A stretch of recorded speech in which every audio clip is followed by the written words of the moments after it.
Hey there everybody, Johnny T here, and today we're going to work on this Fossil Blue watch. This is another watch that I got from my brother-in-law. This watch is, it's a pretty decent little watch. He does wear it pretty frequently. It's got a beautiful kind of emerald green to it, kind of a starburst pattern there. It's got 3 subdials. I believe the indices are loomed, hands are loomed. Seconds hand has a lollipop at the end, which is pretty nice.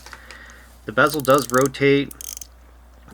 This water is resistant to 100 meters, which is not bad. We will probably be servicing the gasket in this watch. Does not have a screw down crown.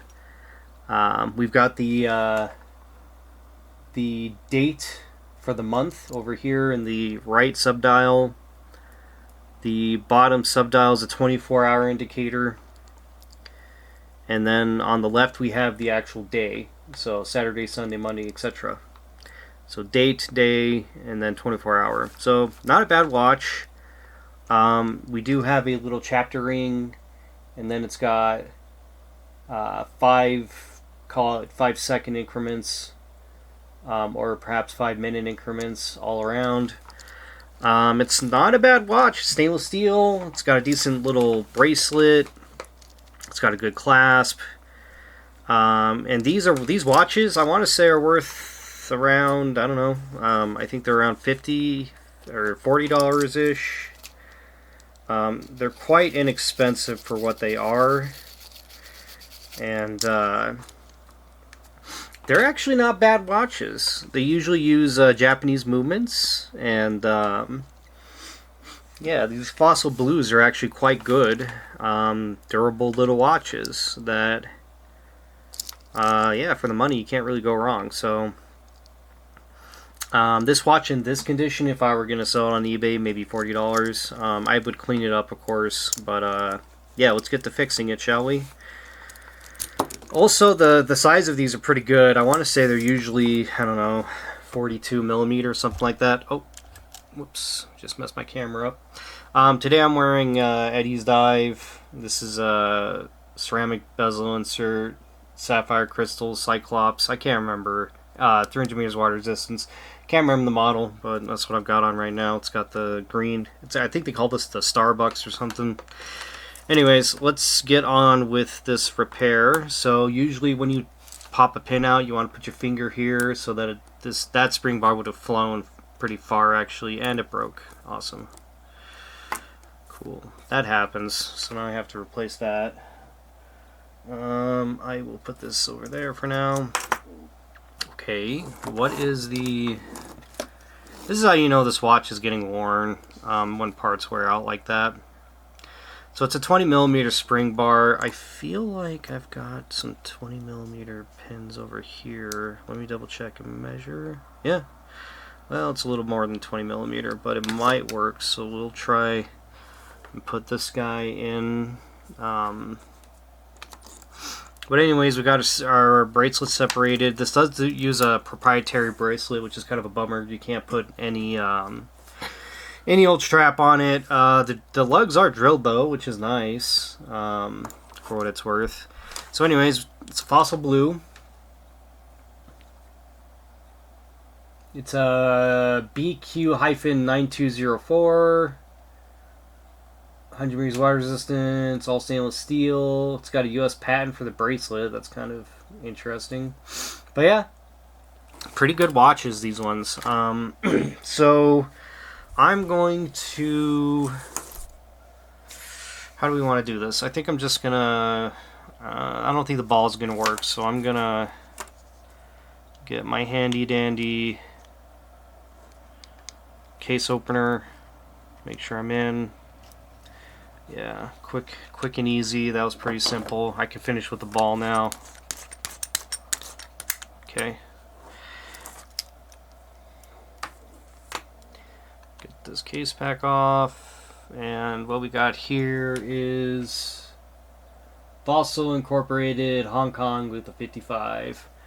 I'm gonna brush off camera, but I'm just gonna brush the threads on this off really quick, just to kind of get any debris out of the threads, because I don't like it when the threads feel like they're crossing.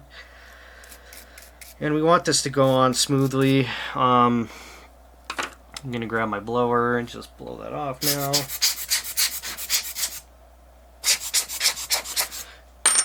Okay, so what we got here, I don't know what movement that is yet. Let's get the spacer out now. So I'm gonna try not to pry. Oh, that was super easy. I don't want to pry against the movement itself, but I just want to get that out of there. Let's see. I'm gonna take a look at this. I've got my watchmaker's loop. I use a Bosch & Lohm, if that's how you pronounce that. This is a Bosch & Lohm 4X. This one is specifically for watchmaking, although I guess you could use it for anything, but I think they specifically advertise it as a watchmaker's loop, perhaps. Let's see. So it's a 1 joule unadjusted Epson Corporation vx3j? No, vx3j. And it uses a 370-377 battery. So let's see if I can get that on camera.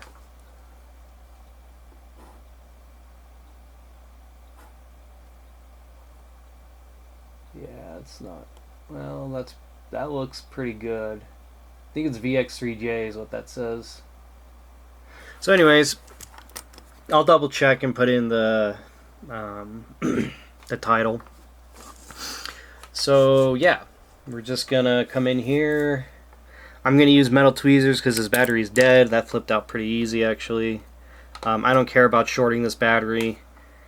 370, or sorry, it's 371. 370, 371.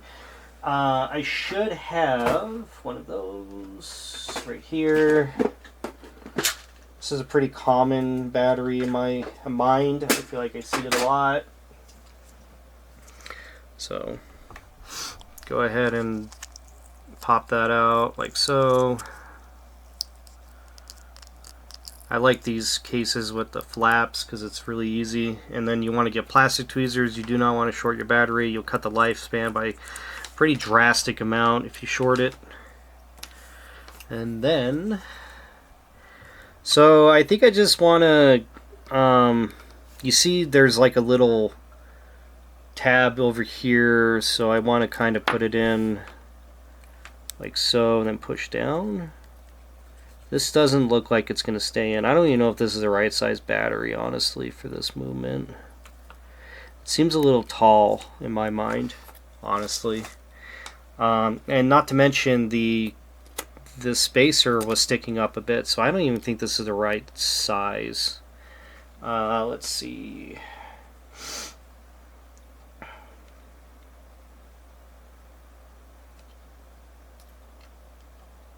Let's try a 373 instead.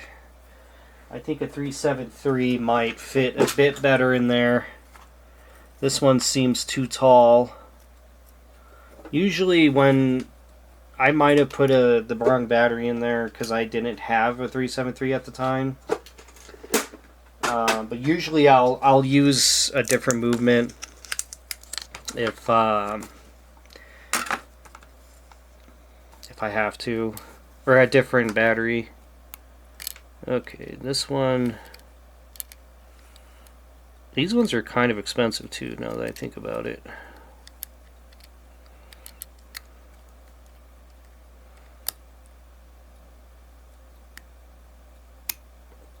Yeah, look at that.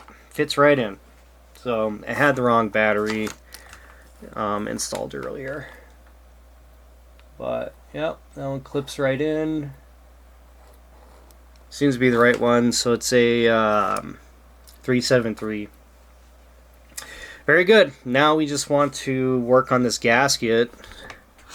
My thing is it's a Chinese one. It doesn't work that well. What I usually have to do is I put the gasket in and then I press it in with a tool, because twisting it just isn't working for some reason. So we will try not to destroy this gasket as we're trying to pry it out.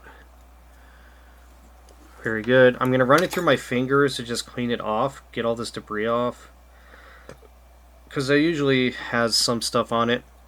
I'm also going to brush out the threads off camera really quick and get all the dried lubricant and debris out.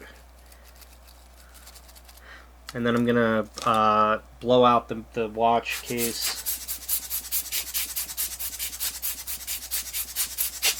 Cool.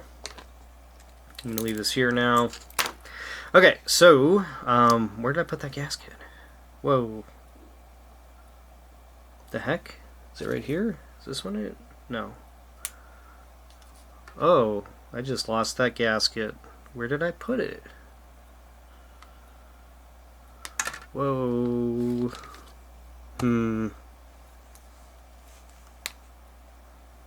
What the heck?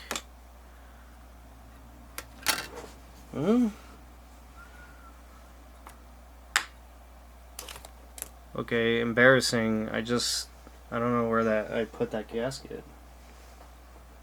What?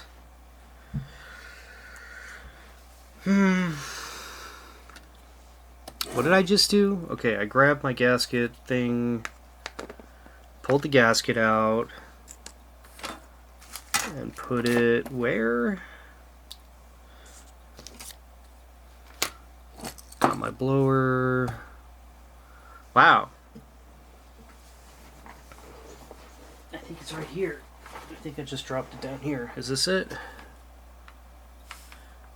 Yeah, that's it. Okay, sorry about that, everybody. I do silly things every once in a while. I guess I accidentally dropped it. Okay, anyways.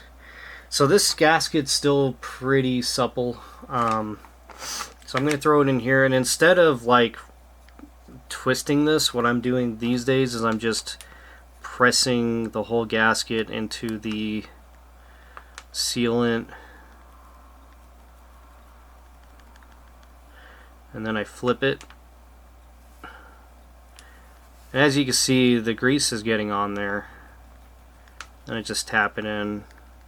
You want to tap because if you slide on it, you'll take up all the grease that you just put on there, so we don't want to do that. But now it's pretty well covered in grease. See it glistening there? And as you twist this on, it'll distribute everything evenly, so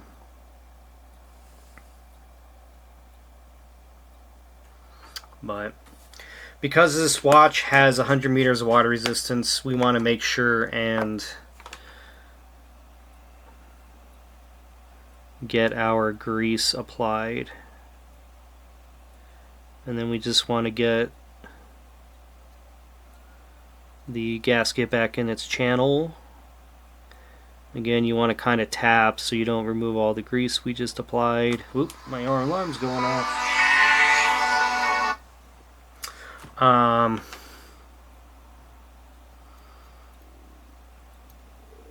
Yeah, that's an alarm to check my eBay listings. I usually try to do that at least once a day, just to kind of see if I have to end any of the listings and relist.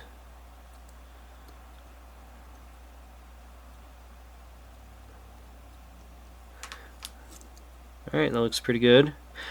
Some of this gasket grease is getting on the outside of the channel. It doesn't really matter. I'm just going to leave it.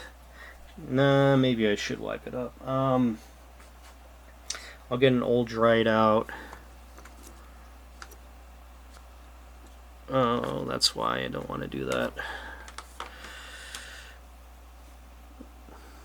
I just took a bunch of the grease off of the gasket there. It's fine, but maybe we just want to clean it up a little bit.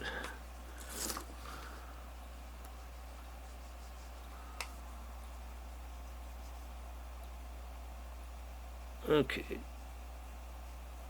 that should be good enough. And then we want to get this back in because I moved it a little, and that should be good. Alright, so now we can put our case back on. think I'll blow it out one more time though, just to kind of be on the safe side there. Hopefully it's running. I mean, I'm sure it is, but plop this on. Just kind of feel for those threads. Looks good, and then I could finish with the ball. Yeah, I could feel that grease really engaging there. It's a quite nice feeling. And then just finish with our ball. That should be tight enough. Very good. Now, is it running? It's running. Beautiful. So this should be a fully functional watch. Oh, I forgot the I forgot the movement spacer. Well, we could check our work on the gasket now and just make sure it went on fine, which I'm sure it did, but yeah, it went on just fine. See how it recessed into its channel there? That's what we want. But we do need this here movement spacer. I do that every once in a while. I'll forget the movement spacer. Yeah, that's a much better fit now than it was back when that battery was incorrect. Because the thing is if the battery is taller than the movement spacer, it'll pop up a little bit. It could cause some issues. It didn't in this case, but anyways, let's get our. We'll do a blowout one more time, just around the movement, and then we'll blow the case back off as well, and then we'll get it installed.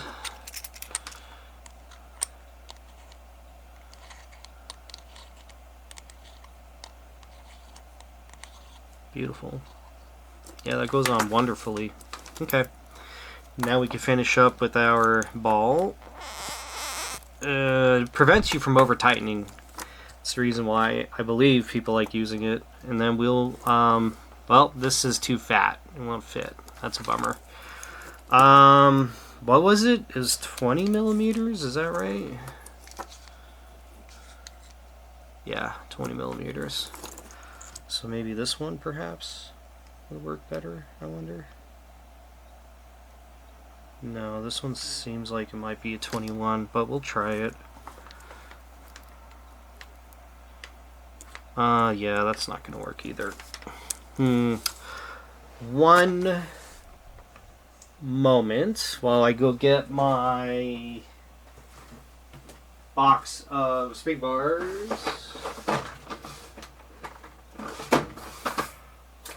And we want a 20 millimeter, probably a skinny one.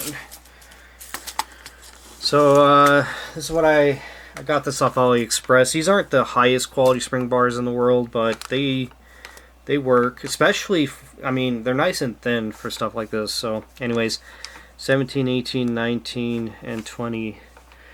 Let's grab this one. See how that feels. When you work with spring bars like this, you always want to make sure you have them sealed up, because if these if these drop out, it's going to be a nightmare sorting all of them. Like, this will take hours, probably, maybe an hour, and you just don't want to do that. So make sure you always put your whatever you use this to cover that up, back up. So this seems to work pretty well. So we'll go ahead and get this installed back on. I'm going to get this off here so I don't damage it. I do that all the time. I'll torque things on my nice padded watch cushion and then I'll damage it. Okay, so that part's in. What about this one? Yep, we're good. Cool. There we have it. Beautiful. Yeah, these little fossils are not bad at all, honestly. Now, to set everything, let's... So this is position 2. We could see our 24-hour indicators moving with the hands there. Let's get it down here. Let's get into position 1 and see what happens. Okay, so turning clockwise is going to move our date. What are we at? That's 28, 29. Today is the 30th. So let's leave it at 29. And then go in the opposite direction should move. Nope. Okay, but it is. Today is Sunday, isn't it? Let's just go to. Yeah, we're good. It's the 30th, Sunday. Okay. So now we just want to wait for the seconds hand to reach 12 o'clock. Which it just did. And then we can properly set the time. It is 1:37. That's not true. What time is it? 2:37.